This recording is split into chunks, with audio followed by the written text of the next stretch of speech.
Presencias ancestrales, 3 testimonios de horror innombrable. Buenas noches, queridos oyentes.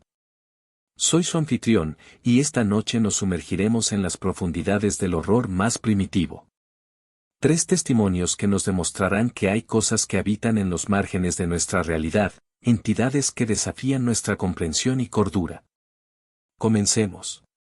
Relato 1, el inquilino del sótano. Testimonio de Diego Morales, arquitecto restaurador, 45 años. Llevo 20 años restaurando edificios históricos, pero nada me preparó para lo que encontramos en la mansión Valverde. Todo comenzó en marzo de 2024, cuando fui contratado para supervisar la restauración de esta antigua casona del siglo XIX. Desde el primer día, notamos que algo no estaba bien. Los instrumentos de medición enloquecían en el sótano, las brújulas giraban sin control, y las baterías de los equipos se agotaban inexplicablemente. Pero lo más perturbador eran los sonidos, un constante murmullo que parecía provenir de las paredes mismas. Durante las excavaciones para reforzar los cimientos, descubrimos que el sótano era mucho más profundo de lo que indicaban los planos originales. Había túneles, docenas de ellos, que se extendían en todas direcciones como una telaraña subterránea. Las paredes estaban cubiertas de símbolos antiguos que ningún experto pudo identificar. La primera desaparición ocurrió 3 semanas después de iniciar el proyecto. Juan, uno de nuestros mejores obreros, bajó al sótano para hacer mediciones y nunca regresó. Lo único que encontramos fue su linterna, parpadeando débilmente frente a una pared que parecía respirar. Instalamos cámaras de seguridad en todo el sótano. Las grabaciones mostraban algo que desafiaba toda lógica, sombras que se movían contra las leyes de la física, formando patrones imposibles. Y en medio de esas sombras, docenas de ojos rojos que parpadeaban en la oscuridad. La entidad comenzó a manifestarse más abiertamente. Primero fueron susurros, voces que nos llamaban por nuestros nombres usando las voces de seres queridos fallecidos. Mi padre, muerto hace 15 años, me suplicaba que bajara al sótano. Hijo, por fin entiendo todo. Tienes que ver esto, decía su voz desde las profundidades. Una noche, mientras revisaba las grabaciones de seguridad, vi algo que me heló la sangre. En la pantalla, una masa de oscuridad líquida se deslizaba por las paredes. No era una sombra normal, parecía tener profundidad, como si fuera una ventana a un vacío infinito. Y en ese vacío, docenas de ojos rojos parpadeaban al unísono. La criatura comenzó a alimentarse. Los trabajadores empezaron a actuar de manera extraña. Se quedaban mirando fijamente al vacío durante horas, y cuando les hablabas, respondían como si estuvieran ausentes. Sus recuerdos se desvanecían gradualmente. Algunos olvidaron los nombres de sus hijos, otros no recordaban dónde vivían. El horror alcanzó su punto máximo cuando encontramos a Pedro, nuestro capataz, en el sótano. Estaba de pie, inmóvil, frente a una pared. Cuando lo volteamos, su rostro estaba completamente en blanco, como una página sin escribir. Seguía vivo, pero era como si todo lo que lo hacía ser él hubiera sido consumido. La entidad finalmente se reveló por completo durante nuestra última noche en la mansión. Era una masa de oscuridad viviente que se retorcía y pulsaba como un corazón enfermo. Los ojos rojos flotaban en su superficie como burbujas en aceite hirviendo. Y cuando habló, lo hizo usando simultáneamente las voces de todas sus víctimas. Hemos estado aquí desde antes que ustedes aprendieran a caminar erguidos, dijo la cosa. Sus recuerdos, sus sueños, sus miedos, todo es alimento para nosotros. Y ahora que han abierto los túneles nuevamente, podemos volver a alimentarnos. Logré sellar el sótano, pero el precio fue alto. 5 trabajadores desaparecieron sin dejar rastro, y otros 7 quedaron como Pedro, cuerpos vacíos sin recuerdos ni personalidad. La mansión sigue en pie, abandonada. Por las noches, los vecinos dicen escuchar voces que los llaman, usando las voces de sus seres queridos muertos. Lo más perturbador es que, desde entonces, noto que mis propios recuerdos comienzan a desvanecerse. Cada mañana despierto recordando menos de mi vida.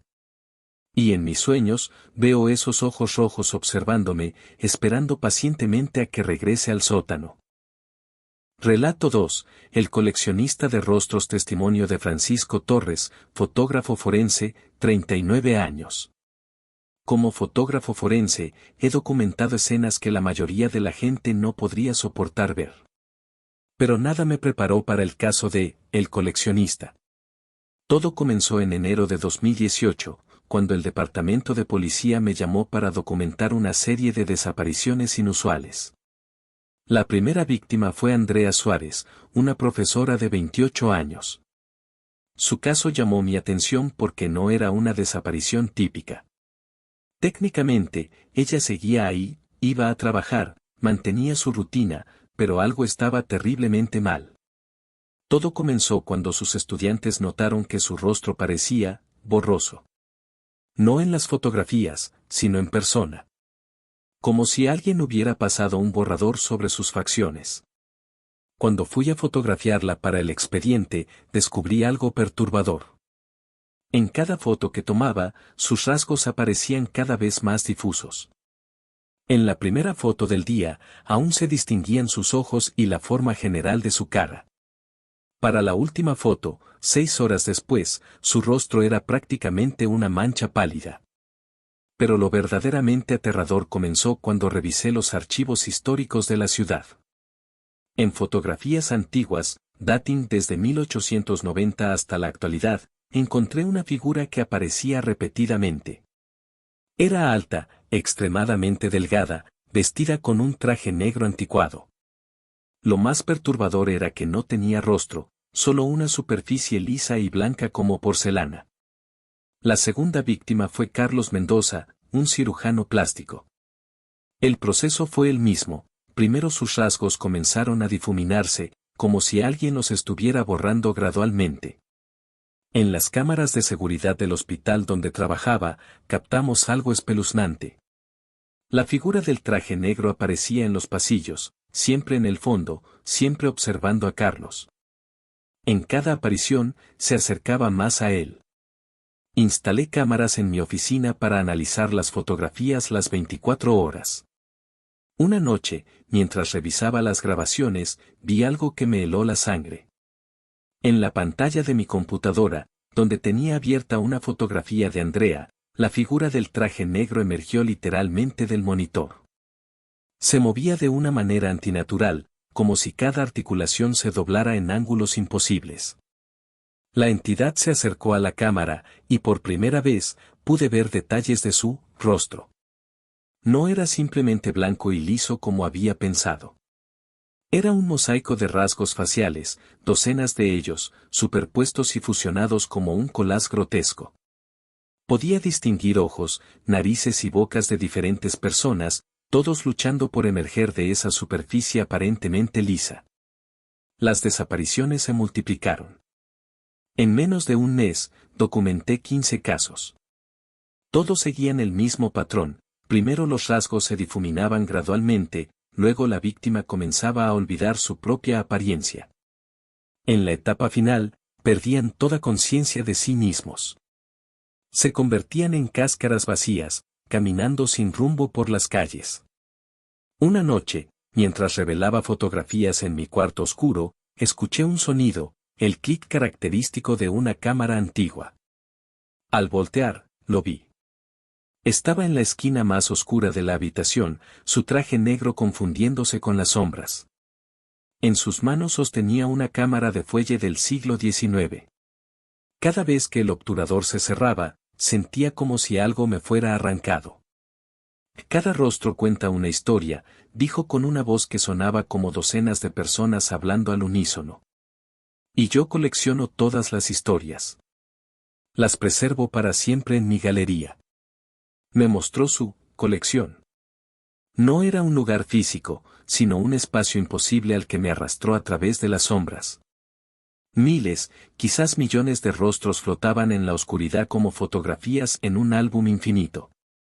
Algunos tenían siglos de antigüedad, Otros eran tan recientes que reconocí a las víctimas recientes. Todos estaban conscientes, todos podían sentir. Era un museo de agonía eterna. Logré escapar, pero a un precio terrible. Cada día, cuando me miro al espejo, noto que mis rasgos se vuelven más borrosos. A veces, en las superficies reflectantes, veo la figura del traje negro detrás de mí, cada vez más cerca. Y lo peor es que he empezado a olvidar cómo era mi rostro. Sé que vendrá por mí pronto. Si están viendo esto, por favor, no tomen fotografías de las víctimas. Cada imagen es una ventana, una oportunidad para que él entre. Y sobre todo, si ven a alguien con el rostro borroso, no lo miren directamente. Porque una vez que el coleccionista te ha elegido para su galería, es solo cuestión de tiempo. Relato 3. Los que caminan en sueños. Testimonio de Ana María López, especialista en trastornos del sueño, 47 años. Dirijo la Clínica del Sueño San Rafael desde hace 15 años. Creía haberlo visto todo: parálisis del sueño, terrores nocturnos, sonambulismo, pero lo que comenzó en septiembre de 2020 desafió toda mi comprensión de la mente humana. Todo empezó con un patrón inusual. Pacientes sin conexión entre sí comenzaron a reportar el mismo sueño recurrente. Veían una puerta roja en medio de un pasillo infinito. Al principio, todos se negaban a abrirla, pero noche tras noche, la tentación se hacía más fuerte. Marina Gutiérrez, una estudiante de 22 años, fue la primera en cruzar esa puerta. Lo que describió del otro lado me perturbó profundamente. Habló de una dimensión donde el tiempo fluía de manera diferente, donde las leyes de la física eran meras sugerencias. Y mencionó a los otros, entidades que habitaban ese espacio onírico. No son como nosotros, dijo Marina. Son antiguos, tan antiguos como los sueños mismos. Han estado observándonos, aprendiendo, esperando. Y ahora que hemos abierto la puerta, pueden pasar. Instalamos equipos de monitoreo avanzado en la clínica. Los resultados eran desconcertantes. Durante el sueño REM, los pacientes mostraban patrones cerebrales nunca antes vistos. Era como si partes de sus cerebros se estuvieran conectando a algo, más allá. La situación empeoró cuando los pacientes comenzaron a manifestar cambios físicos al despertar. Arañazos inexplicables, marcas de quemaduras, y lo más perturbador, sus sombras a veces se movían independientemente de sus cuerpos. Pronto descubrimos que los sueños estaban conectados. Si dos pacientes dormían al mismo tiempo, podían encontrarse en ese espacio onírico. Comenzamos a documentar una geografía imposible, una dimensión paralela accesible solo a través de los sueños, pero cuyos efectos se manifestaban en nuestro mundo. Los otros comenzaron a hacerse más activos. Al principio eran solo observadores, figuras oscuras en el fondo de los sueños. Pero aprendieron rápido. Aprendieron a manipular los sueños, a alimentarse de nuestras pesadillas. Cada noche se volvían más fuertes. Una noche, realizamos un experimento con 5 pacientes voluntarios. Los conectamos a monitores y los indujimos a un sueño sincronizado. Lo que sucedió después desafía toda explicación racional. Los 5 entraron en el mismo sueño, pero algo salió terriblemente mal. En las pantallas de monitoreo, sus patrones cerebrales comenzaron a fusionarse, como si sus mentes estuvieran siendo absorbidas por algo más grande. Y entonces los vimos, los otros, cruzando la barrera entre los sueños y la realidad. Eran formas imposibles, geometrías que dolían al mirarlas. Se movían como sombras pero tenían peso y sustancia. Y traían consigo fragmentos del mundo onírico, objetos que desafiaban la lógica, espacios que no deberían existir en nuestro mundo. Los pacientes comenzaron a experimentar lo que llamamos desplazamiento temporal. Podían estar despiertos durante días que nunca sucedieron, o dormir durante semanas que pasaban en minutos. La línea entre sueño y vigilia se volvió borrosa. Descubrimos que los otros no solo se alimentaban de pesadillas, las cultivaban. como granjeros cósmicos, plantaban semillas de terror en nuestras mentes y cosechaban nuestro miedo. Cada pesadilla los hacía más fuertes, más reales en nuestro mundo. El punto de quiebre llegó cuando uno de nuestros pacientes, Roberto, simplemente dejó de despertar. Su cuerpo estaba allí, sus signos vitales eran normales, pero su mente estaba atrapada en ese otro lugar. Y a través de él, los otros encontraron una puerta permanente a nuestro mundo. Ahora el contagio se está expandiendo. Cada persona que escucha esta historia, que conoce la existencia de la puerta roja, se convierte en un potencial portal. Los otros están esperando, observando desde los rincones oscuros de nuestros sueños. Y lo peor es que ya no estoy segura de si estoy despierta mientras grabo esto. Las paredes de mi oficina parecen respirar, y mi sombra acaba de parpadear. Si están escuchando esto, tengan cuidado con sus sueños. Porque ahora ellos también nos están soñando a ustedes. Conclusión. Queridos oyentes, hemos llegado al final de nuestros 3 relatos de esta noche. 3 ventanas a un horror que existe más allá de nuestra comprensión, 3 pruebas de que la realidad que conocemos es solo una fina capa que oculta verdades más oscuras y antiguas. Estas 3 historias están conectadas por un hilo común, la fragilidad de lo que consideramos realidad. Ya sea en los túneles bajo nuestros pies, en los reflejos que nos devuelven las superficies pulidas, o en los rincones más oscuros de nuestros sueños, hay entidades que desafían nuestra comprensión del mundo. Suscríbanse, denle al me gusta y compartan para que este proyecto siga adelante. Buenas noches, si es que logran dormir después de esto.